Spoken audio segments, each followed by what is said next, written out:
Agia Trias, Diaphylax Epandasimas, may the Holy Trinity protect, keep, and guard all of you.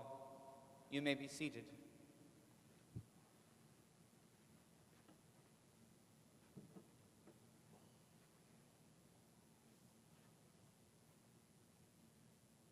Yesterday evening, the church was dark,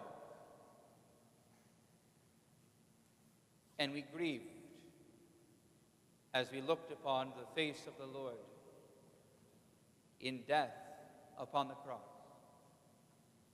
Tonight, the church is brightly lit, and the cross is empty, and the Lord has been placed into the tomb. And yet, even now,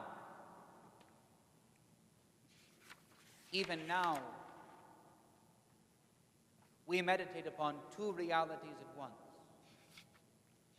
The visible reality is that the Lord's body has been taken down from the cross and placed in a new hewn tomb by Joseph of Arimathea in Nicodemus, the secret disciples of the Lord who came out into the light of day when all was dark and all had fled. And visibly, what we can see is that the enemies of the Lord have placed a seal on the stone of the tomb and a guard to ensure that no one can come from outside and steal away the dead body of the Lord. And then there is the spiritual reality, which is reflected and preached by everything that happens the moment that the Lord gives up his spirit. When he says, Teteleste, it is finished. When he bows his head and says, into your hands, O Father, I commit my spirit. At that moment, there are signs aplenty that the spiritual reality has changed. For the curtain of the temple, which separates God and man, is torn in two by an invisible hand. And there is a great earthquake, and the tombs of the righteous all around Jerusalem are opened, and the righteous are resurrected and go out and speak and visit throughout the holy city. And even for us tonight, we placed the Lord's body in the tomb at the unnailing service, at the Epitaphios. But now, the kuvukleon is empty.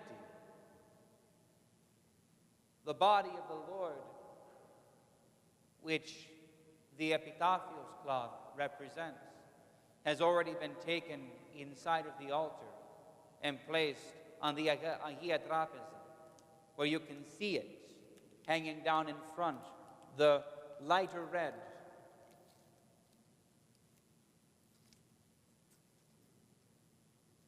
And all that is left in the tomb is the gospel, the word of the Lord.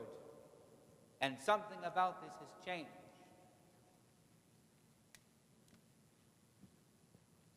All week, the gospel has had this side forward, this side up, this side which shows the Lord upon the cross as we reflect upon his passion. But now, it is the anastasy that we exhibit. The anastasy side is up, and this shows that everything has changed. For although his body lies now dead in the tomb, the Lord is not silent. He is not quiet. He is not inactive. He is moving. As soon as he dies, we understand by the opening of the graves of the righteous, that he immediately goes and tramples down the doors of Hades and enters within and delivers all the righteous who had been bound there, and preaches to those who had been bound there for millennia. Tonight, we celebrate. Tonight, the church is brightly lit, because tonight, Hades itself becomes a temple of the Most High God. Christ enters into the place of separation from God and brings God in himself, even there, to the depths. So even we, the four of us who are here in an otherwise empty church, we dare to celebrate tonight. And even you, all of you, entombed, as it were, or at least shut up inside of your homes, you dare to rejoice as well. For we know that even as the seal and the guard that was kept upon the tomb could not keep the Lord, who was himself the giver of life and the creator of all things, bound within, even so, the threat of sickness, the fear of death, and all the anxiety that keeps us home, not just anxiety, but appropriate and good care. I want to be clear, it is good that we are staying home, but we need not fear that in staying home somehow the church,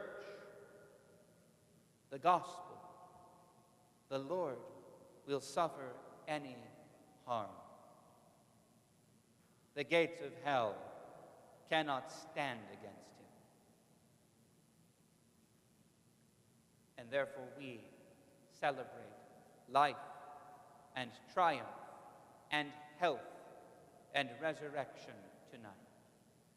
Even as we grieve, even as we worry, we look beyond the troubles of this world and rejoice at the giver of life who comes to us soon from the grave with healing in his wings. Give him great glory. Rejoice greatly, you people of God, and know that we will gather here again to celebrate the presence of our God with us and the life that he gives to all the world. Amen. Kali Anastasi, a blessed resurrection. I was going to say, go out and find a wildflower to pick, but the snow on the ground, I think, makes that a little bit silly. But watch for the first flowers that will bloom from this.